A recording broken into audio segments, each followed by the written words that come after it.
With their floppy hair and pearly, whites, the boy bands of the 90s were the stuff of teenage dreams. But behind closed doors, some of the seemingly innocent stars were living like rock stars, boozing, brawling and betting fans. From blue members high-fiving over threesomes to A1 stars coming to fisticuffs over the ladies, the lads were living it large. But there was also darker side to the debauchery, with other boybanders spiraling into addiction and mental illness while one singer's actions on Wild Weekend cost him his marriage and lot of cash. Blue bandmates Lee Ryan and Duncan James were so close that they used to bed the same women at the same time. Admitting to having group sex, Lee, 36, said they did some crazy S***T with each other back in the band's heyday. Me and Duncan had threesomes. In the past we've done some S***T like that, he told New Magazine in 2010. Insisting he didn't find it strange having sex in front of his pal, he continued, "It's not weird. You just high-five each other. Think they call it spit roast."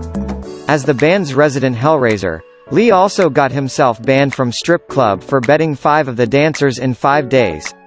Take that. Despite the chainmail codpieces, Howard Donald, Gary Barlow, Jason Orange, Mark Owen and Robbie Williams prided themselves on their pedestrian reputation. But in later life, Howard, 51, let slip that he and Robbie had bizarre group masturbating contest on the back of tour bus while the others looked on. "It were me and Rob, it only happened once," he told Magazine, admitting he lost. Bystander Mark added, "That was an odd one, that think was more of an observer," while Jason joked, "King competitions. All boys do that." Despite their squeaky clean image, the band also dabbled with drugs, but felt guilty when it turned into something much more serious for Robbie. Howard once said, "The thing is we smoked weed and giggled like idiots. And before take that dabbled with drugs, LSD mainly. Robbie was different. He has more addictive personality." Robbie, who is now sober after several stints in rehab, has admitted he once took so much cocaine his entire arm went numb. "I was so deep into addiction, knew was probably going to die soon but didn't care," he said. Westlife. When Brian McFadden married Carrie Katona in January 2002, popstar power couple was born. But sadly their happiness was to be short-lived after lap dancer revealed Shed got intimate with Brian on his stag do. Amy Barker said she and another lapdancer were hired to entertain the boys on coach trip from Dublin to Limerick in 2001. Once back at the hotel, Brian came to her room and she performed sex act on him. Initially he denied her claims but ended up issuing an apology and settling out of court when she sued him for libel. He later told The Sun, "It was lads' night out. Typical stag do. We were all quite drunk.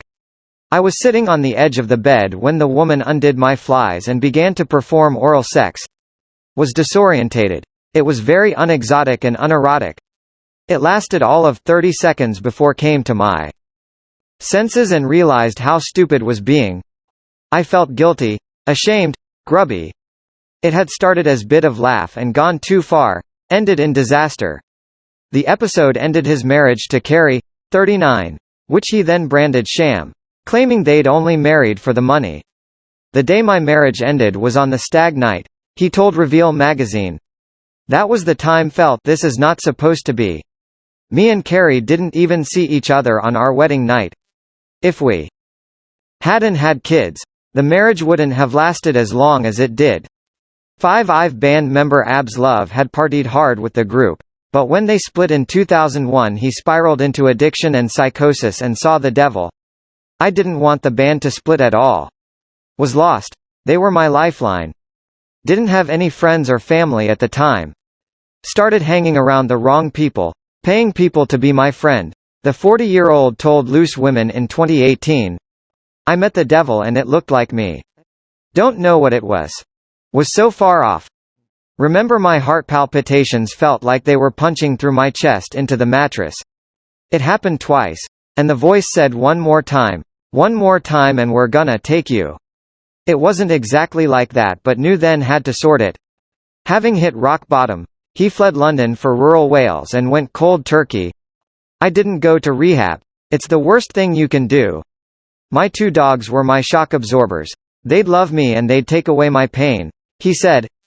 A1 The take on Me singers appeared to be the most clean-cut band on the block, but behind closed doors Ben Adams and Christian Ingebrigtsen would regularly come to blows over the fans they wanted to sleep with.